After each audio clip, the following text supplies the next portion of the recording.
Iba talaga, mga kaibigan, ang tigas ng paniniwala.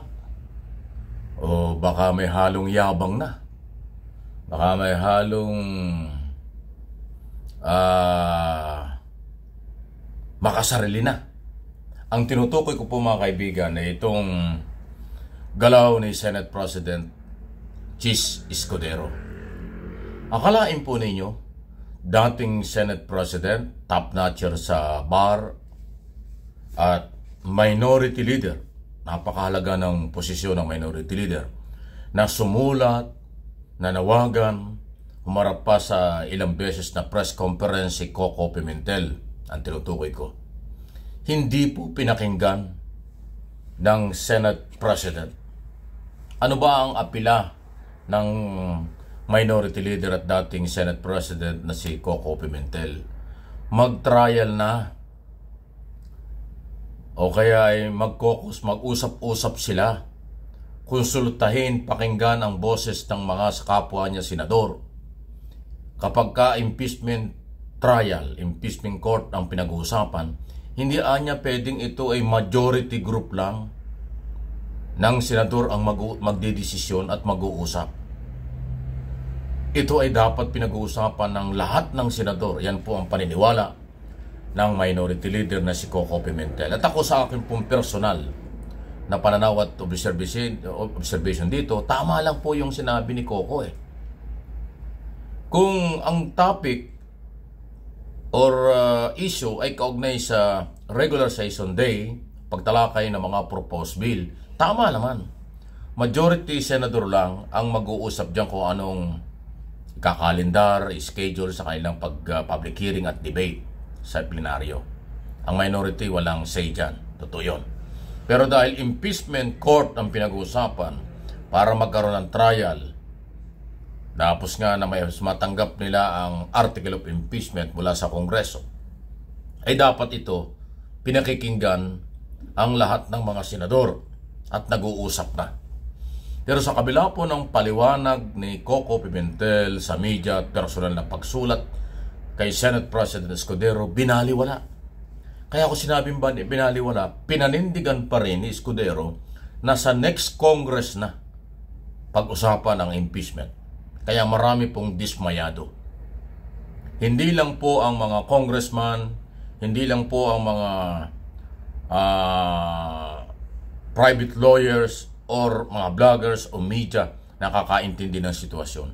Pati mamamayang Pilipino ay hindi pinakikinggan nitong Senate President. Saan ba siya naglilingkod? Maitanong ko lang. Sino ba ang kanyang pinaglilingkuran? Di ba dapat ang mamamayang Pilipino? Ang linaw dun sa survey, 73% ng mga Pilipino pabor na bigyan ng pagkakataon si Sara Duterte na may pagtanggol ang sarili sa magitan ng trial. At may presenta rin ng prosecutor ang kanilang ebidensya. Yan po'y proseso ng batas. Impeachment process. 1987 Constitution nagsasabi. Pero, ang ginawang schedule, at yun ang focus ngayon ni Escudero, sa June 2 ang kanilang pagbabalik, dun pa lang sila gagalaw. Magsisimula ang pagbibigay ng 10 days sa prosecutor para isumiting mabuti ang mga dokumento. Another 10 days din para naman sa mga Defense Counsel kay Sara Duterte kung ano ang kailang komento sa kaso. In other words, yung buwan ng June, walang mangyayaring trial. In-schedule ang trial sa July 30 after ng SONA ng Pangulo. Last Monday ng July, ang panibagong State of the Nation Address ni Pangulong Marcos. Okay? So after nun, saka pa lang. Yun ho ang masusunod. Yun ang gusto niya. Sa ngayon, ang tanong, kinonsulta ba ni Senador Escudero ang kapwa niya senador? Or Viber group lang ba kayo? Nag-Viber group chat lang ba kayo? O paano? Kasi wala akong nakitang picture or video na nagkaroon ng komperensya in person ang mga senador. 23 lang silang senador eh. Napakadali naman buuin yan kung gugustuhin. At mahina ang liderato ng Senado. na kapag hindi niya napagharap ang majority ng mga senador, kahit nakareses, ay ibig sabihin hindi ka pinaniniwalaan. On call yung mga senador, karamihan nandito sa Pilipinas. Lalo na yung mga re-electionist, nandito lang yan dahil kumakampanya. So hindi maipakita ni Escudero ang ebidensyang siya ay nagkonsulta sa kapwa niya senador sa pagitan ng isang malayang komperensya, meeting in person. Baka yung sinasabi nga niyang group chat, doon lang sila nag-usap-usap. Wow! So kaya ko naman sinabing parang may yabang na ito, yung arrogante na ang dating, o makasarili, o walang pakialam sa mga kritiko or nagbibigay ng idea. Kasi ang kanyang sinasabi, yung bias o anuman ang pinanggagalingan ng idea, wala na siyang pakialam. Hindi daw siya makikialam at hindi daw niya susundin ang mga identify na pro-Sara, anti-Marcos, pro-Duterte, pro-Marcos, anti-Sara. Vice versa. Wala daw siyang pakialam doon. Kasi bias daw yun. Wow.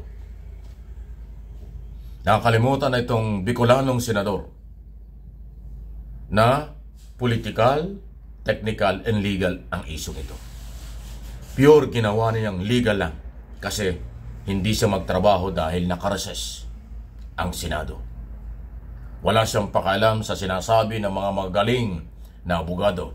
Wala rin siyang pakialam sa gusto at kagustuhan hinahanap ng taong bayan na trial. Wala talaga. Kaya nasabi kong parang may pagka-arrogante or katigasan ng loob nitong Senate President. Buti sana yung katigasan ng kanyang loob ay papabor sa mga Pilipino. Okay yun. Eh hindi eh. Ito kanyang katigasan ng loob, pumabor lang sa mga Duterte at pumabor lang sa kanyang paniniwala. Yung paniniwala ng mamamayang Pilipino, mga eksperto sa batas, mga retired associate justice sa Supreme Court, baliwala sa kanya. Ang kanya, opinion lang yan, ako ang masusunod. Ako ang dapat masunod. Para bang gustong palabasin ni Escudero, akin itong Senado. Wow! Kaya ako sinabing gano'n, kasi ikaw na lang alam. Kung pinakinggan mo at kinonsulta mo, actually hindi mo na kailangan konsultahin. Voluntary na pong nagsasalita ang maraming sektor ng lipunan. Maswerte ka dahil libre na nagsasalita itong mga mamamayan. Hindi ka na magpapakain, hindi ka na magpapamiting para lang konsultahin. Nandiyan na open sa social media at sa media ang panawagan, magsimula na ang trial. Huwag mong patagalin. Just imagine, etong halos 2 linggo, 3 linggo ng February, ang buong March, April, and May, walang gagawin. At kung ang trial ay July 30 pa, so more or less, mga 4 na buwan, walang mangyayari.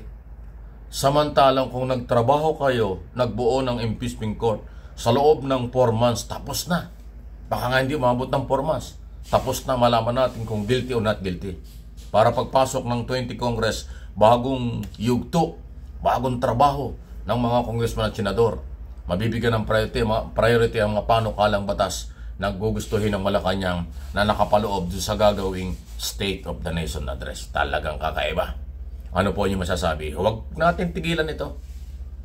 Hindi po ako titigil ng pagbabantay dito sa isong ito. Mahalagang malaman ito ng taong bayan, yung totoo. Please like and share ng video.